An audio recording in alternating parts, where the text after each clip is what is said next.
Hi everyone, I am Nathan Koppa. I work with Alpine Linux. I work for Docker right now. And I will talk a little bit about musl libc. So how many of you have used Alpine Linux one way or the other? Wow, that's a lot of you. That's cool. How many of you have used Alpine for more than 5 years?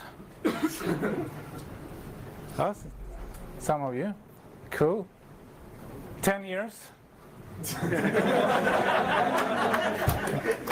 Good. Very good. Okay. The screen looks nice, I see. So, a little bit about original design about Alpine Linux. It was designed to run without a hard disk. That was the basic idea.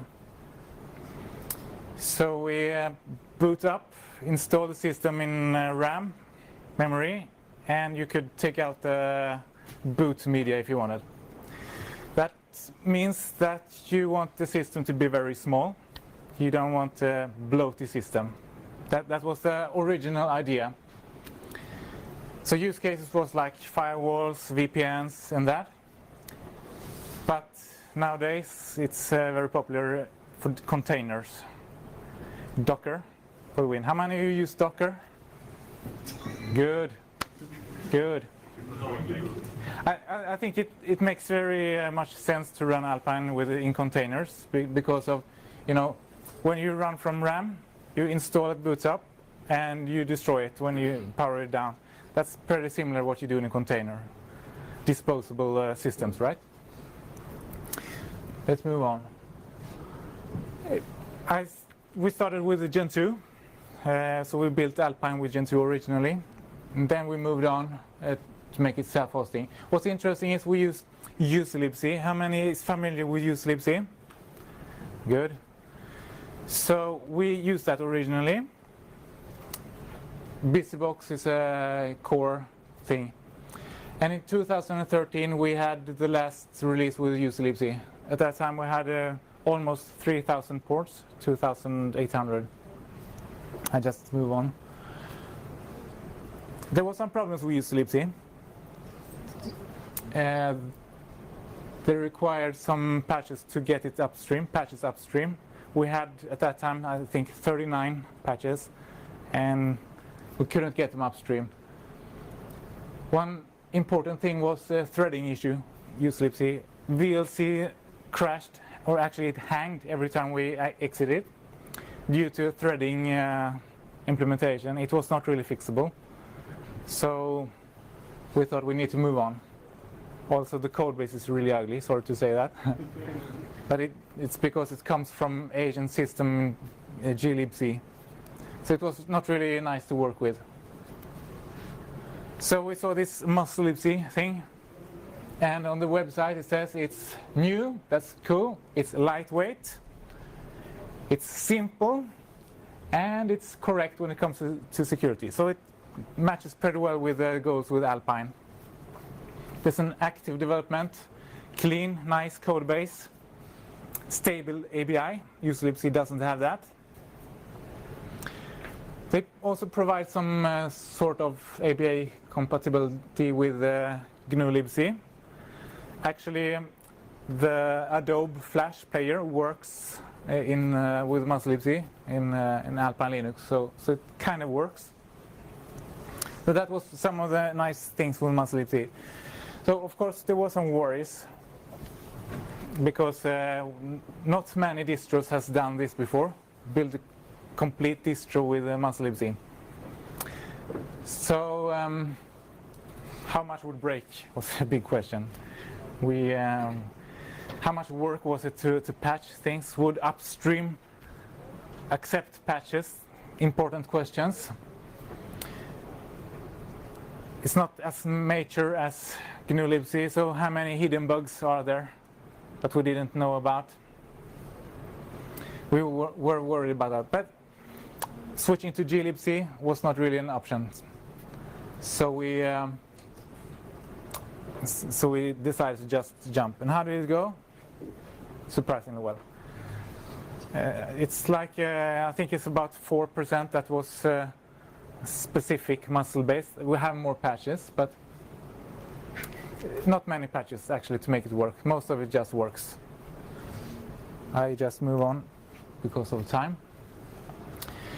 So some of the nice things with musl libc, experiences we had with musl libc, is that the code is very nice.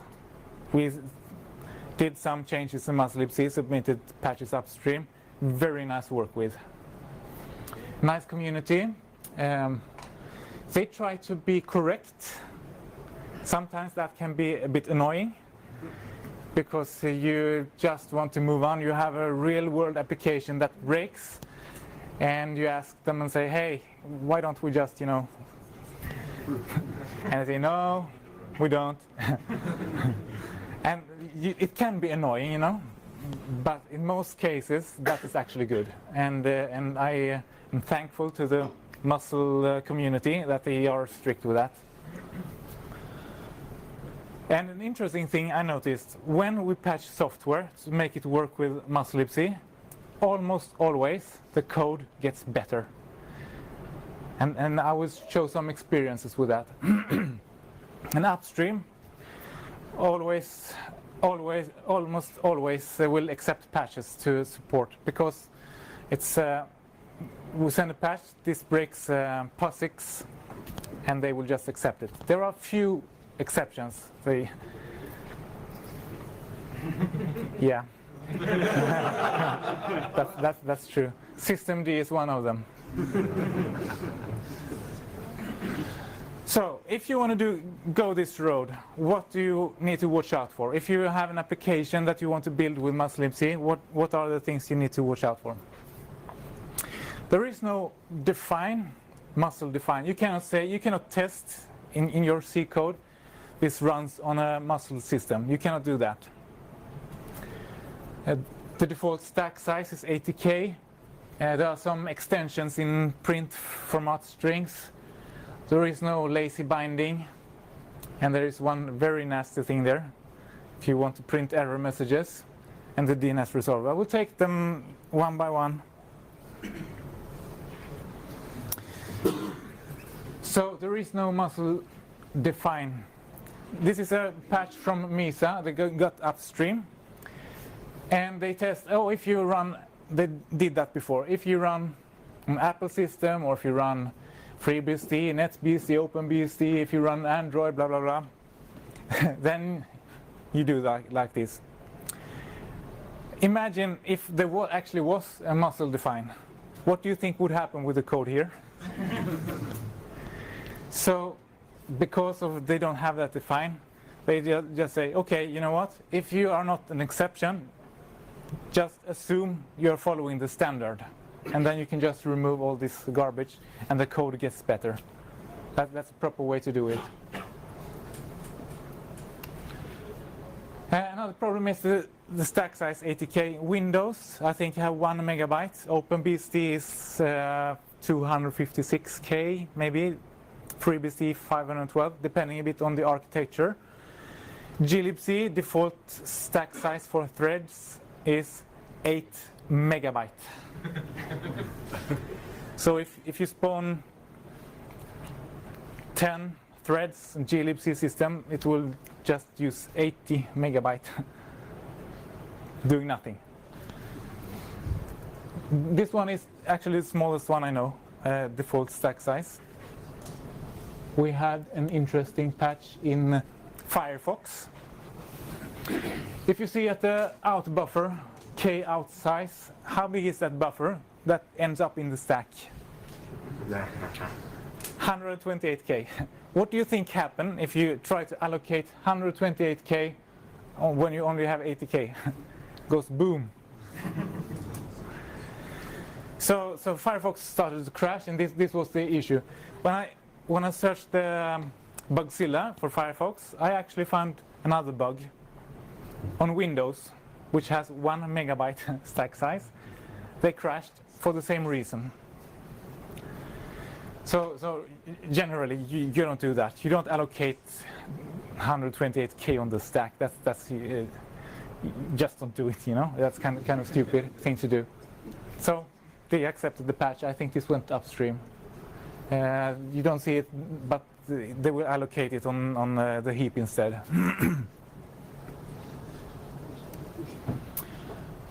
There are some issues with the format strings. In general, just read the man page. You will see something like this. glibc provides some extensions. If you see that, pay attention, because if you use those extensions, it may work, it may not work. You have no guarantee that it will work. It may work on a recent musl libc. It maybe doesn't. Probably will not work on an older musl libc. So pay attention on the what the man page say. Watch out for the extensions. And we will look at this one. This one is really nasty. So you have this function to print error message. Can you guys see a problem with the two different versions up there? One returns an integer, the other one returns a string. How do you know which one do you have? If you have a precompiled binary and you want to be ABI compatible, how do you know which one you get? You cannot really know that, actually. So that's kind of annoying. You shouldn't really use this. Try to avoid it if possible. I will show you a patch that is from VMware. Not too old, actually. Open VM tools crashed, and the reason was they tested if you're running on Linux, then use the glibc version, you know. And at some point, someone find out that on some platform NLM, I don't know what that is, but probably it runs on Linux, right? And Android also runs on Linux. So they, added different platforms. The real fix is check for the extension, the exception. And if you're not the exception, assume the standard behavior. That's the fix for that. How am I on time? How many minutes? You've got just about 12 minutes. Oh, then I don't need to stress. Thank you. Another issue you may have noticed already is the DNS resolver. The man page says how things work. Musl doesn't work the way the man page say. You need to be aware of that. So if you have this, in this example, what would you expect? You might expect that it would first ask the 192 server, and after that go to the next one. On musl libc, it does not do that. It will actually send a request to all of them, and the first one responding will have the answer. So you might get surprises there. On the upside, you get faster resolving, right? But there are also other benefits doing this, because then you cannot assume that you get different responses from different DNS servers. If your software relies on different responses on different name servers, then you are likely doing something wrong. You shouldn't be doing that in the first place. So if your software runs on musl libc, you are doing good. If it doesn't, you're probably doing something wrong. The same thing with this search keyword. It was added not too long ago in musl libc. If you have this and you search, you do ping foobar, will you search for foobarexample.com? Will you or not? Depends a little bit on your configuration, right? And it depends a little bit on who's giving you the response. But if you rely on that behavior, that you will first search for one and then the other one. What happens if the bar becomes a TDL, the top level domain, TLD? Well, things may break, right? And there are some documents from the DNS people saying how do you avoid these kind of conflicts. And if you run musl libc, you don't have this problem. If your software runs on musl libc and it works, you don't have that problem. You can be sure that you always get the same response. Sorry? So what does it do? You have it will always only search for foobar. If you don't get response on that, it will not give you anything at all. So the search thing doesn't work. It doesn't really work. You can actually add an option, an opt. There is an option for it. You can do a configuration option, and then it will always only search for with the full name. So it will always add the suffix. It will not do both of them, either one of them. That can cause some problems, so it's good to be aware of that. Some conclusions I have here at the end. musl libc, I would say it's ready for the mainline. I would say it already is mainline for some things. It works surprisingly well to build a complete distro. Most of the things just works. Firefox works. We do have some patches for it. LibreOffice works. It will work pretty well actually. A lot of things works just out of the box. We have a Xen hypervisor working, built with the musl libc. QEMU works. We have a lot of things that just. OpenGDD also works. Sorry? OpenGDD also works. Open. JDK. JDK. Yes, works. Sort of, at least. And when you need to adjust your software, when you need to patch some software to make it work with musl libc, almost always the code ends up better. So that's a kind of nice thing, because it improves the overall code quality in the open source community. So my conclusion is musl libc is just awesome. Do we have any questions? Here we have many questions. Yes? Yeah, I think it's good to have more than one libc, but you said earlier glibc is not an option for Alpine. Why is it not? Because it was. Can you repeat the question? Why was glibc not an option for Alpine Linux? Back at that time, we were running from RAM. It was too big. Okay. It was just too big. We didn't want that big. And also, if we went to glibc, what different would Alpine be from others? You know, you could just run Ubuntu or Red Hat or whatever. You know. So yes. Is musl libc faster than glibc? Is musl libc Compared to system performance? Because you say there's running issues with glibc and microlibc and yes. many differences and legacy. Yes, that's a good question. Is musl libc faster than glibc? Depends on your workload. Some things is faster, some things I expect is not. But I don't know really overall.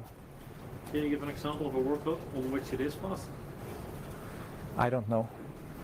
I haven't done much. Does anybody know workload where musl libc is faster? Lots of dynamic linking.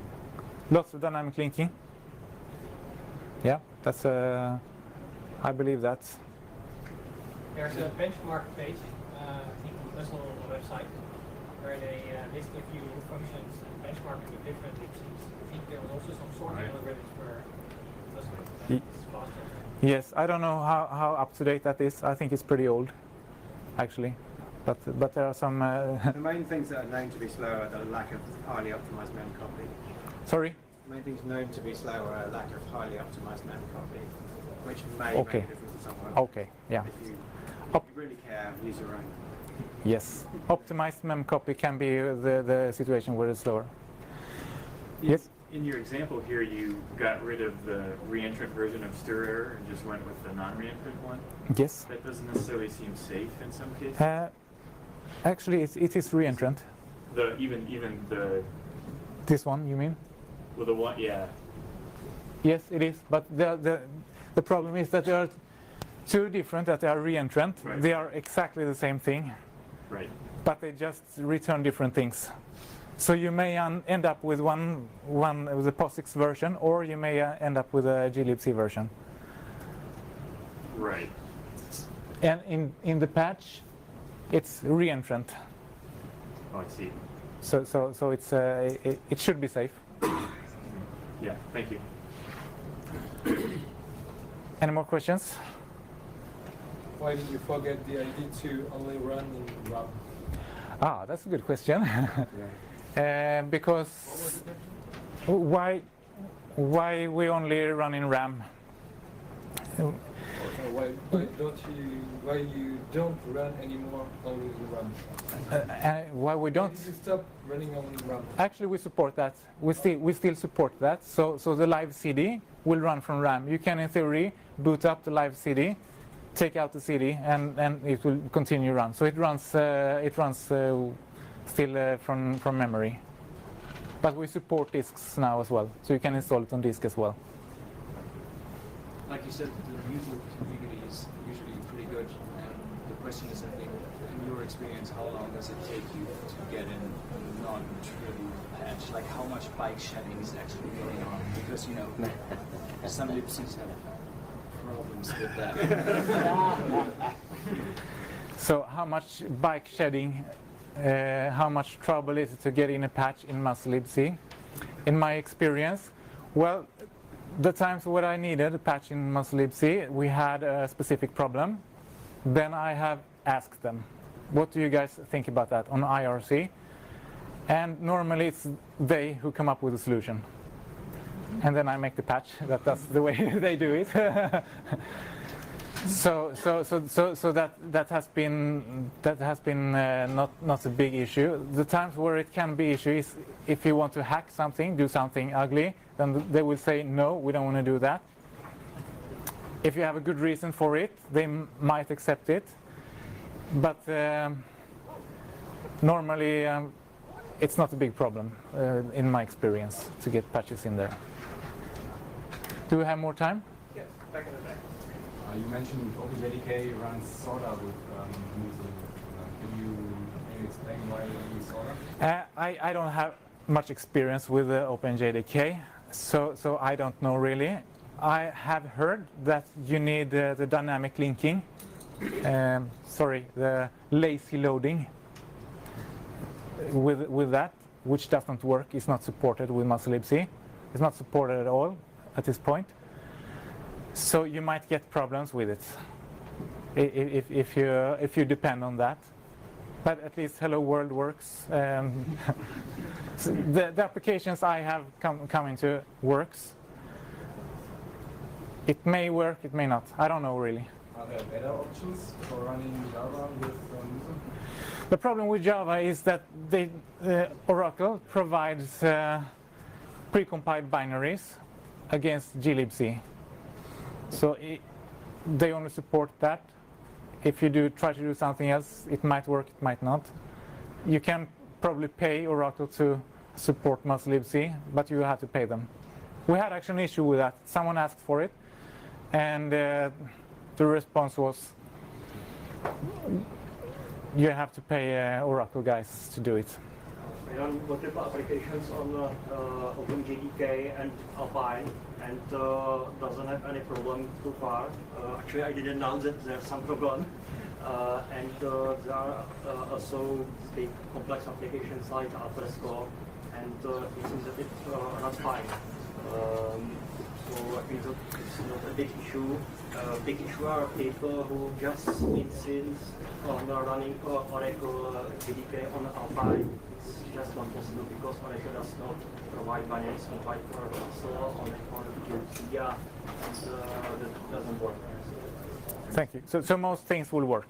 Most things will just work. Also, we have a package for JRuby. Jacob, time is out. Yeah, okay. Thank you very much, everyone.